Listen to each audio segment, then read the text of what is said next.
Monsieur le Premier ministre, Mesdames, Messieurs les ministres, Madame le maire de Paris, Mesdames et Messieurs les parlementaires, Mesdames, Messieurs, cher Lassana Bathily, nous sommes réunis ce soir pour célébrer l'entrée d'un nouveau citoyen au sein de la communauté nationale.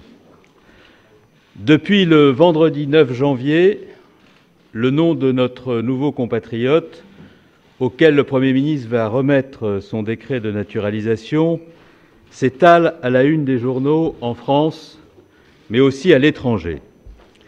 Lassana s'est en effet comporté en citoyen courageux dans des circonstances exceptionnellement dramatiques pour notre pays.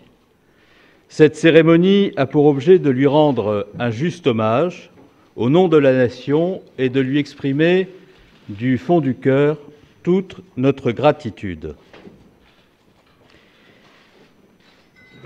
Elle est également l'occasion de rappeler que son nom s'ajoute à ceux des 57 610 Français qui ont obtenu la naturalisation par décret en 2014. Il s'agit là d'un signe que je souhaite relever de la force irrépressible de notre modèle républicain.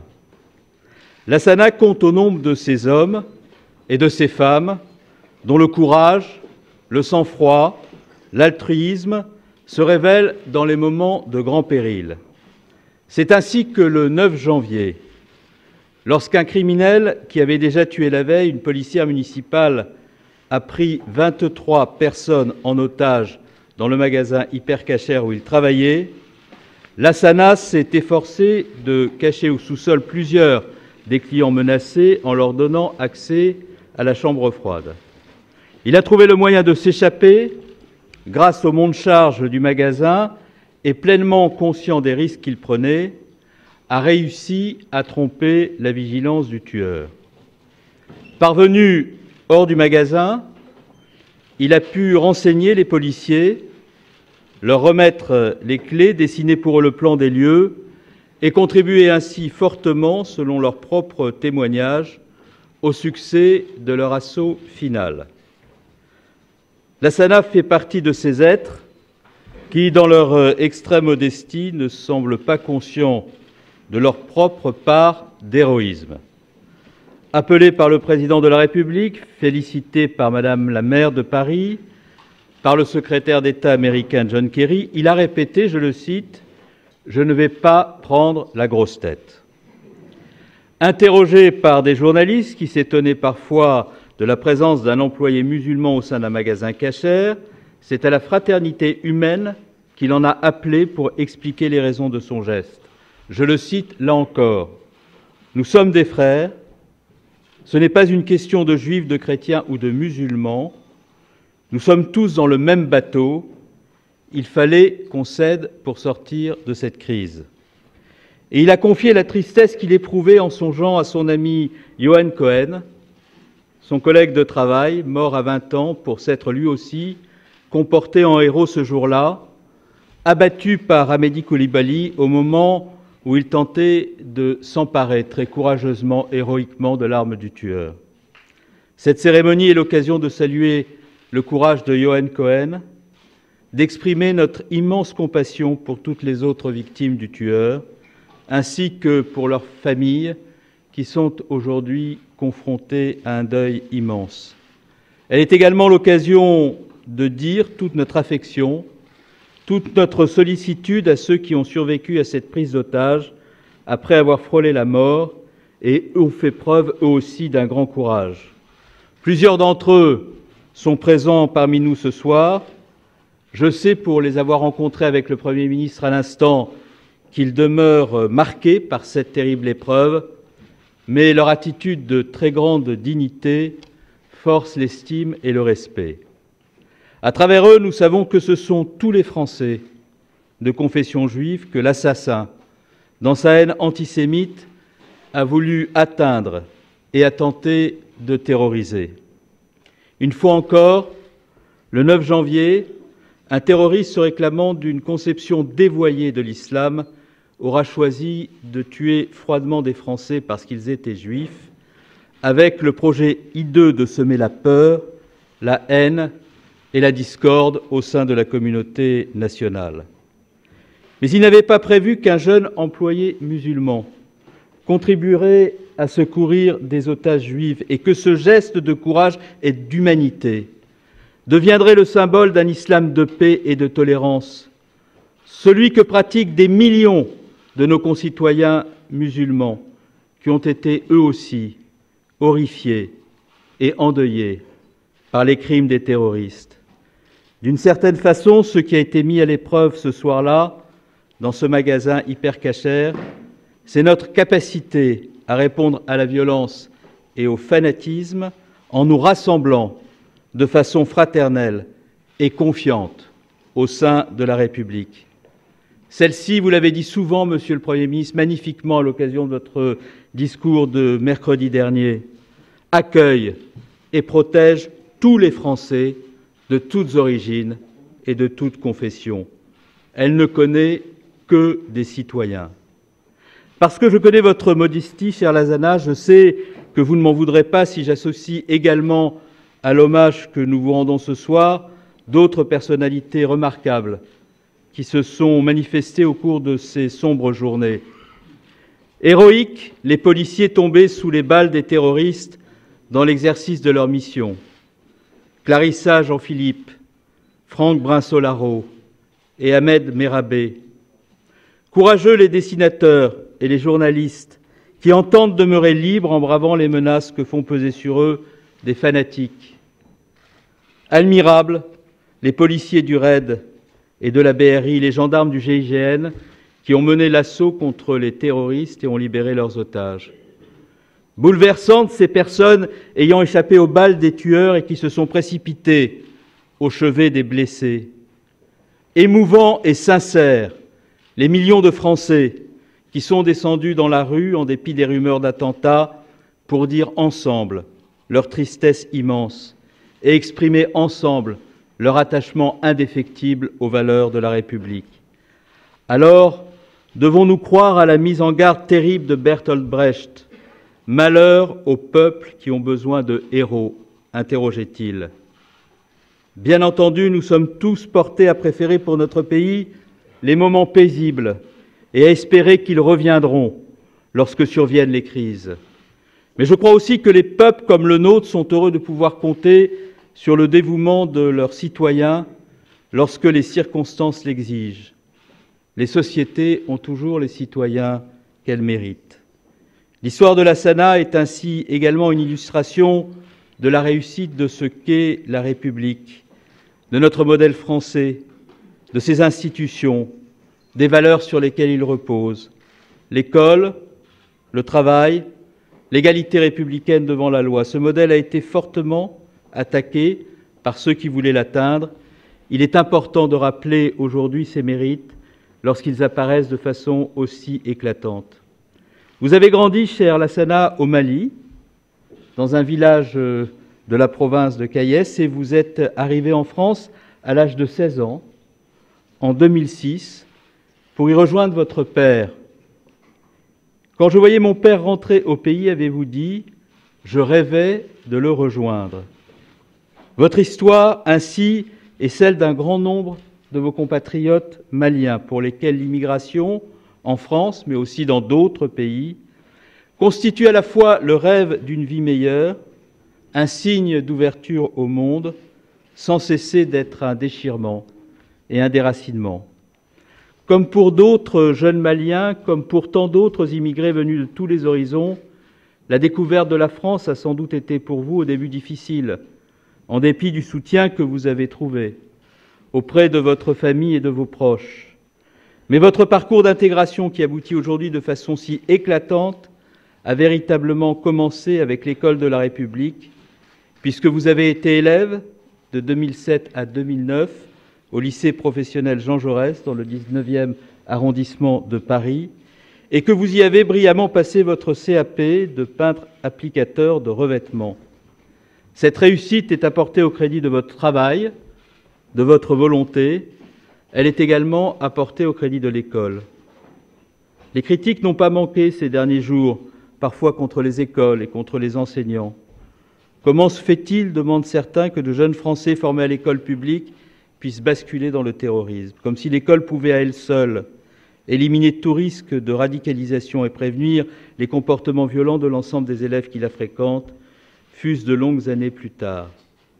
Je voudrais pour ma part saluer au contraire le travail des enseignants qui font un travail difficile, admirable, pour inculquer les valeurs de la République à leurs élèves et qui permettent à de jeunes enfants, venus d'ailleurs comme vous, la SANA, d'acquérir une formation professionnelle, leur ouvrant l'accès à l'emploi. Et en vous voyant, je ne peux pas m'empêcher de penser à mon père, qui fut instituteur de la République et qui, lorsque j'étais enfant, réunissait ses fils de manière à être sûr qu'ils apprennent autour de la table, mais aussi les enfants de confession juive et musulmane. Et c'est ensemble que nous apprenions admirablement sous son autorité, avec son sens de la pédagogie, en ayant le sentiment et la fierté ensemble d'être français. Le travail ensuite a été pour vous, comme pour des millions d'immigrés en France par le passé, une autre étape importante de votre parcours. Les immigrés ont été attirés dans notre pays par les besoins de main-d'œuvre nés de la révolution industrielle. Et ils ont été, comme l'a rappelé voici peu le président de la République, les héros anonymes des 30 Glorieuses. Construisant pendant 30 ans en France un immeuble sur 2, une machine sur 7 et 90% des kilomètres de nos autoroutes. Encore aujourd'hui, les entreprises ont un rôle majeur à jouer dans l'intégration des immigrés. Et je veux saluer à ce titre vos employeurs du magasin Hypercacher qui sont parmi nous ce soir, qui vous ont fait confiance en vous recrutant en 2012 et qui peuvent se féliciter aujourd'hui, à plusieurs titres, de leur choix. Enfin, comme l'a souligné à plusieurs reprises le Premier ministre, l'égalité républicaine et le respect de la règle de droit comptent également au nombre des conditions d'une politique d'intégration fructueuse. Pour résider sereinement et paisiblement dans notre pays, pour y mener une existence utile, les immigrés doivent pouvoir tabler sur les règles stables, sans être exposés à l'arbitraire. Vous en avez fait vous-même l'expérience en 2011, lorsque vous avez fait l'objet du refus d'un titre de séjour, près de 5 ans après votre arrivée en France. Vous avez bénéficié d'un jugement favorable du tribunal administratif de Paris, qui a annulé ce refus de titre pour erreur manifeste d'appréciation.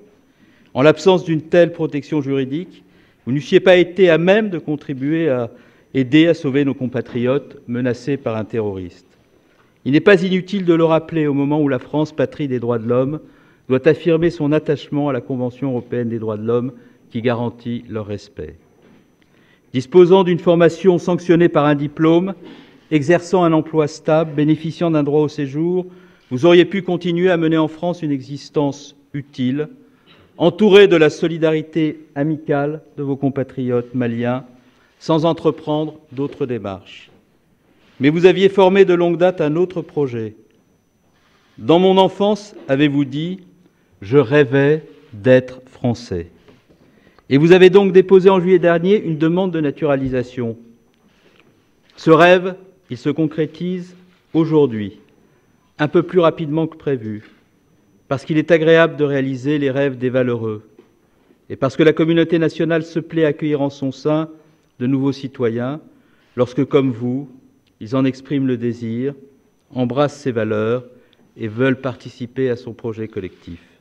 Ce rêve est l'aboutissement d'un parcours d'intégration qui conduit également chaque année des dizaines de milliers d'étrangers en France à faire corps avec notre communauté nationale, à être assimilés, pour reprendre les termes du Code civil, et donc, sans nier leurs propres origines, à devenir des citoyens français à l'égal des autres.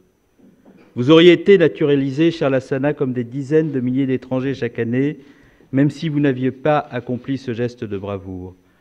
Car la citoyenneté en France n'est pas réservée seulement aux braves, elle est réservée à tous ceux qui ont la volonté de la rejoindre, partagent ses valeurs et vivent selon nos règles.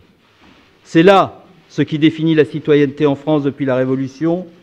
Selon cette conception, comme l'a magnifiquement écrit Renan, l'homme n'est esclave ni de sa race, ni de sa langue, ni de sa religion, ni du cours des fleuves, ni de la direction des chaînes de montagne. Une grande agrégation d'hommes saines d'esprit et chaudes de cœur crée une conscience morale qui s'appelle une nation. Être français, ce n'est donc pas forcément naître en France, ce n'est pas professer une religion plutôt qu'une autre, Ce n'est pas avoir le français nécessairement pour langue d'origine. Ce n'est pas non plus posséder une carte d'identité ni bénéficier d'une protection sociale étendue. C'est, comme l'a rappelé le Premier ministre avec force mercredi dernier, adhérer à des valeurs, à une histoire, à un projet commun. Certains ont eu la tentation, y compris dans un passé récent, de rationaliser l'accès à la nationalité française. Il faut, au contraire, que nous essayions d'être en conformité à chaque instant avec l'héritage républicain. Cher Lassana, vous avez exprimé le désir d'être français. C'est même le seul souhait que vous ayez exprimé lorsque les plus hautes autorités de l'État vous ont félicité pour votre acte de grand courage et vous interrogé sur la façon dont on pouvait s'exprimer la gratitude du pays. Vous avez embrassé les valeurs de la République, comme l'a amplement démontré votre comportement lors de la journée du 9 janvier. La liberté que vous avez contribué à défendre contre les projets criminels des terroristes, l'égalité qui vous a porté à secourir les hommes et les femmes en danger qui se pressaient autour de vous, sans songer un instant à ce qu'était leur origine, leur religion, leur position dans la société. La fraternité qui vous a inspiré au point de vous faire risquer votre vie pour sauver la vie d'autrui. Vous participez ainsi pleinement au projet collectif qui réunit notre pays et dont les grandes manifestations du 11 janvier ont constitué une illustration éclatante. Le projet de défendre, comme il l'a fait depuis 2 siècles, les libertés, les droits de l'homme sur son sol et dans le monde. Comme l'avait dit le général de Gaulle au cours des heures les plus sombres de la Seconde Guerre mondiale, il existe un pacte 20 fois séculaire entre la grandeur de la France et la liberté du monde. Le projet de faire vivre ensemble dans la prospérité, la concorde et le respect de l'autre, des Français de toutes origines, professant toutes les croyances, exprimant toutes les opinions. Le projet de donner à chacun et à chacune la possibilité de s'épanouir, de réussir, de mener une existence utile par son talent, par son courage, par son travail. Lassana Bathily, mon cher compatriote, j'aime à penser que vous êtes aujourd'hui l'un des visages de cette France dont certains ont pu prédire le déclin à divers moments de son histoire et qui s'est toujours relevée, libre et fraternelle. Cette France en défense de laquelle 4 millions de Français ont défilé la semaine passée. Cette France vers laquelle ont afflué du monde entier, dès qu'a été connue la violence qui l'a frappée, des témoignages d'affection sans nombre.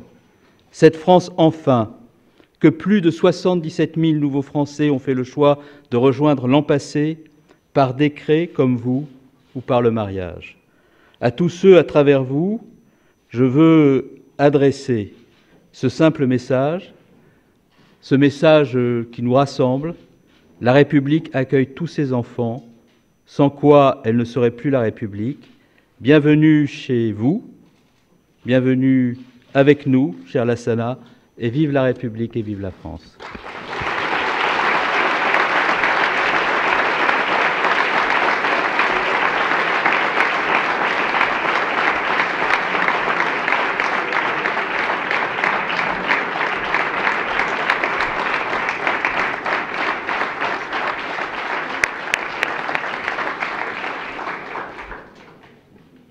Mesdames et messieurs, Bernard Cazeneuve a tout dit avec les mots qu'il sait si bien choisir. Je souhaitais être à vos côtés ce soir, d'abord avec plusieurs membres du gouvernement et de nombreuses personnalités, pour saluer non seulement votre geste, votre acte de bravoure, mais aussi ce que vous êtes, votre comportement et la manière dont vous avez, vous, appris à être français, vous le devenez, et à aimer ce pays. Deuxième raison, elle m'est déjà un peu plus personnelle, c'est parce que maire d'une ville pendant 11 ans, Évry, qui accueille et qui a accueilli tant de Maliens, et notamment de la région de Caille, ville et territoire que je connais, où je me suis rendu plusieurs fois, et avec qui nous avons tant de liens. Et par le hasard des rencontres, des faits, des parcours, mais est-ce vraiment un hasard? Ce Mali que la France a défendu par le choix qui a été fait par le président de la République d'intervenir. le 11 janvier 2013, pour aider, pour secourir un pays qui était agressé par des groupes terroristes. Ce Mali, pays à immense majorité de musulmans, qui a vu Tombouctou, cette ville séculaire, au lieu de l'islam et de la culture, saccagée par ces mêmes terroristes, et qui a accueilli avec l'émotion que nous connaissons tous le chef de l'État quelques mois après, pour fêter sa libération. Et puis, je me dis, là c'est encore un mot plus personnel et je vous demande de bien vouloir me le pardonner, comme d'autres ici dans cette salle qui ont fait il y a quelques années dans d'autres conditions, je le reconnais, avec d'autres parcours, chère Anne, de devenir français, qui n'avons pas connu d'ailleurs de cérémonie de ce type, et on peut le comprendre, et heureusement, le souhaiter, eh bien c'est pour moi une autre émotion. Quand je suis devenu ministre de l'Intérieur, et à la demande du Président de la République, c'était l'un de ses engagements, nous avons relancé les processus de naturalisation, non pas pour brader, comme ça a été parfois dit, cette belle nationalité française, mais parce que nous considérons que accueillir de nouveaux Français, c'est une chance pour le pays. Et pour ceux qui deviennent Français, c'est aussi une chance pour eux. Et pour toutes ces raisons, je suis très fier d'être avec vous. Et c'est mon dernier mot. Je pense que vous vivez ces moments exceptionnels. Et j'espère que très vite vous reviendrez à ce qu'on pourrait appeler la vie normale. Vous vous rendez compte ? Pouvoir être là. J'ai cru comprendre que c'était à peu près le seul qui vous intéressait, Lilian Thuram. C'est déjà une marque toute particulière. Pour moi, qui le connais un peu, lui qui a joué FC Barcelone, c'est une émotion supplémentaire. Mais dans cette salle, cher Bernard Cazeneuve, avec la maire de Paris, avec des ministres, avec de nombreuses personnalités, des parlementaires, je le disais, avec des représentants de différents cultes, avec les plus hauts représentants de nos compatriotes français juifs, du consistoire, avec les représentants du culte musulman, avec des compatriotes, des concitoyens maliens, avec ceux qui ont été pris dans ce drame, en pensant évidemment à ceux qui ont vécu ça très douloureusement, et en pensant d'abord, bien sûr, aux victimes et à toutes les victimes. Mais ici, au fond, il n'y a pas d'origine, il n'y a pas de culte, il n'y a pas de parlementaires, il n'y a que des Français. Il n'y a que des Français fiers de leur pays et qui éprouvent une très grande fierté apaisée. Ils aiment ce pays et sont patriotes, mais de manière apaisée, sans revanche, parce qu'ils aiment ce pays à l'instar de tous ceux qui ont manifesté dans le silence, pacifiquement, il y a quelques jours. On en a vu des images terribles. Et on sait que nous faisons face à des menaces que personne ne peut négliger. Mais avec vous d'abord, chers compatriotes, chers Lassana, et avec cette salle, je crois que nous donnons peut-être ce soir l'une des plus belles images de notre pays.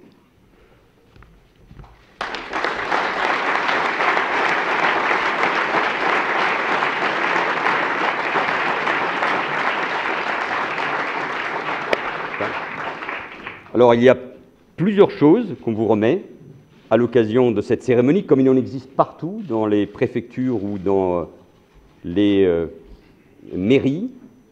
Une belle lettre du président de la République, François Hollande, et tout ce qui se rattache à notre pays, mais je crois que vous connaissez parfaitement cela.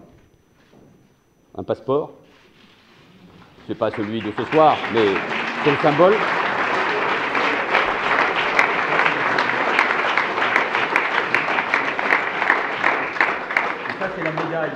Et ça, c'est la médaille que l'on remet effectivement toujours à ceux qui deviennent français, ce bleu, blanc, rouge, mais qui symbolisait aussi toutes ces victimes du terrorisme. Et je pense notamment aux 3 policiers à qui nous avons rendu hommage il y a une semaine à peine dans la cour du 19 août de la préfecture de police de Paris. Bienvenue. Bienvenue en France.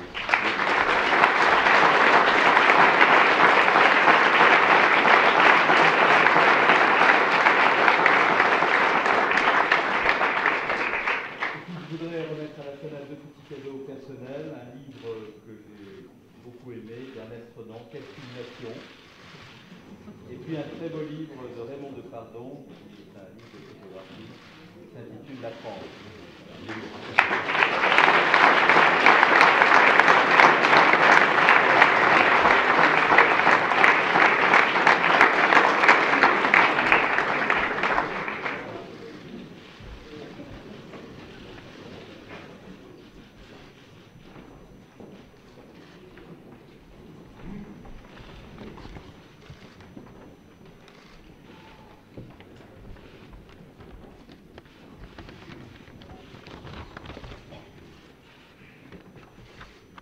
Monsieur le Président de la République, François Hollande, Monsieur le Premier ministre, Monsieur Manuel Valls, chers invités, Madame et Messieurs députés, sénateurs, maires, élus, équipes,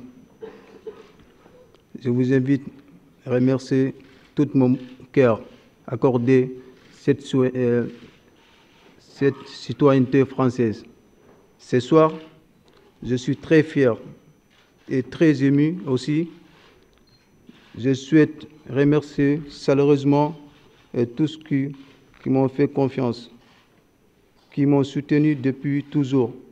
Je pense mes parents, ma famille en France ou au Mali, dans le monde entier. Je remercie mes amis, mes proches en France qui m'ont travaillé, partagé un moment agréable. Comme au foyer, au football, je pense aussi mon parent républicain, Denis, qui m'ont aidé depuis en 2007, qui me accompagne mes démarches professionnelles, qui a toujours fait confiance et je lui dois beaucoup. Je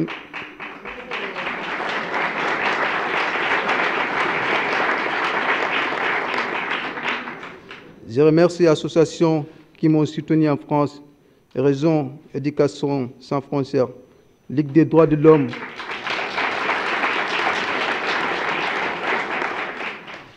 Centre de logement, jeunes travailleurs, aide travailleurs immigrés aussi. Je remercie Hypercacher, les confiances qui m'ont témoigné. Je remercie mon patron, Michel Amselem. Très bon moment ensemble au travail. Enfin, je remercie tous votre présence ce soir. C'est un moment très important pour moi. Je ne réalisais pas toujours, j'ai reçu en France, toujours été pour moi, comme beaucoup des Africains qui sont rêvent en France. Je vis ici, notre rire, et notre tous, les gens sont égaux pour moi. Il n'y a pas question de couleur.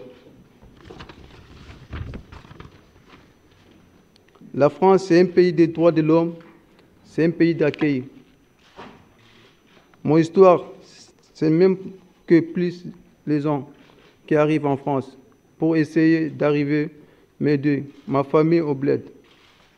Comme les gens du foyer, mes amis qui viennent partout seront toujours proches. En disant derniers jours,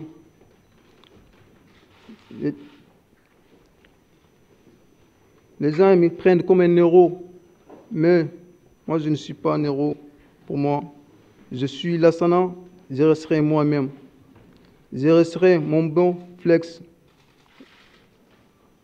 Les bons moments, je penserai partout, dans le monde entier. Dans ma situation sera fait la même chose, parce que mon cœur a parlé, qui m'ont fait agir toujours là. Il n'y a pas de question de communauté, partenariat, telle ou telle religion. Hypercacher, tout le monde entier, bien beaucoup musulmans. Il y a même des directeurs musulmans, directeurs adjoints aussi, qui sont musulmans.